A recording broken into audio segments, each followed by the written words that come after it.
Hey there, Treasure Hunt fans. Joe Pal Big D back here with a movie review. And this was a request by one of my viewers to do this. And some people might think it's kind of funny, the person who requested it. But I tell you what, when he makes a request, I'm going to fulfill it every time. So the movie that I want to review today is Pacific Rim 2, which is Pacific Rim Uprising. And this was requested by one of my favorite viewers, my nephew Jacob. I saw him over the weekend at a birthday party we both attended, and he made a request to do the review because he actually saw the movie with me. We both went along with my brother, his dad, my wife, and her brother. We all went to go see that movie a couple weeks ago, and he really wanted me to do a review for it, wanted me to mention Jacob. So thank you, Jacob, for reminding me about this, and I love you, buddy. So Pacific Rim 2. You know, I wasn't sure what to expect going into this movie. I knew it was going to be more robots, more kaiju, more stuff like that, but I wasn't really sure about the plot or stuff like that. I kind of kept out of it. I only saw the one trailer, which had that Tupac song on it. But I didn't really see too much about it, and I gotta say, I really liked it a lot. In some ways, it was a lot better than the first movie. I was really surprised, and you know, visually, it looked beautiful. I think it looked visually even looked better than the first one. Had a really a good story to it, not an overly complex story, but just enough to keep you going.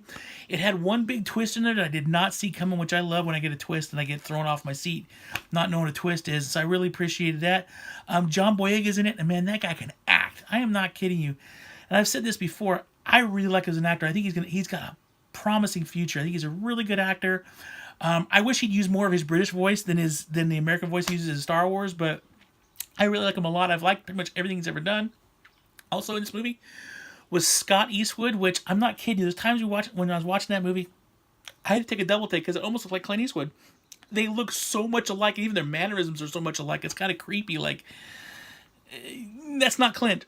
I know it's not. So, but a really well done movie. They brought back a few people from the first movie, like Charlie Day was in it as well from the first movie, and his sidekick was in there as well. The only person they didn't bring back over, and the one complaint I was going to have about the movie is what happened to Charlie Hunnam?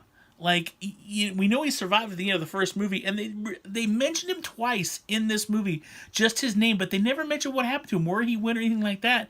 So that kind of surprises me, considering that, you know, they rebuilt all these robots after the first movie, and why wouldn't he be part of it, since he was one of the focal characters in the first movie, and he was one of the only, two people that could ever run a kaiju on his own without the help of a secondary person. So that's a little bit interesting, but essentially this movie it's just a continuation. You're a few years in the future. There hasn't been any kaiju attacks in a long time, so everybody's kind of settling down, and this new company's figured out a way to have these robots work by computers instead of having to have people inside them, so they make it a little more safer. So they want to implement that, but then the kaiju come back, and there's a whole big story plot. And I don't want to say anything because there's no spoilers. I don't want to say anything. You need to see this movie. It's a really good movie, and I really like it. I like the ending, and they did leave it open for a third movie, which I've heard a little bit of rumors around that this possibly might be a trilogy, which I'd be stoked about because I do really enjoy these movies.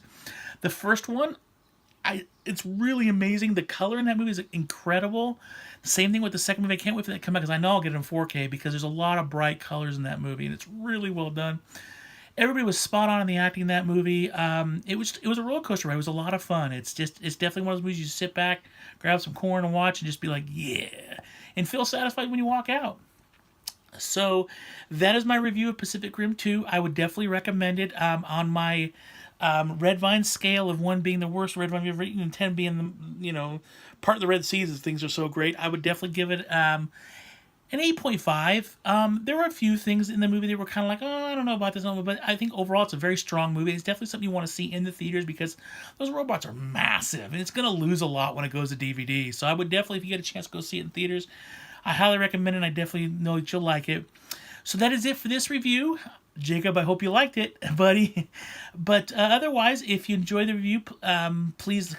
Boy, I can't talk or anything right now. If you enjoyed this review, please click the like button down below. Leave me some comments. Let me know. Did you see Pacific Rim 2? What did you think about it? Did you like it? Did you not like it? Is it something you're still considering seeing or not? Let me know. And then also, click like and subscribe if you want to see more videos. Click the subscribe button. I am so sorry. Like, my brain's running a million miles a minute, and I'm going, like, not even that fast. So click the subscribe button if you want to see more videos from Big D. I'll be doing more of these movie reviews. Be on the lookout for one later on this week where I'm going to review The Quiet Place, which is another movie I saw, which is really good as well. Until then, thank you everybody for watching and keeping up to date with old Big D here. Always remember to keep hunting because you never know what you're going to find. And remember, live long and prosper.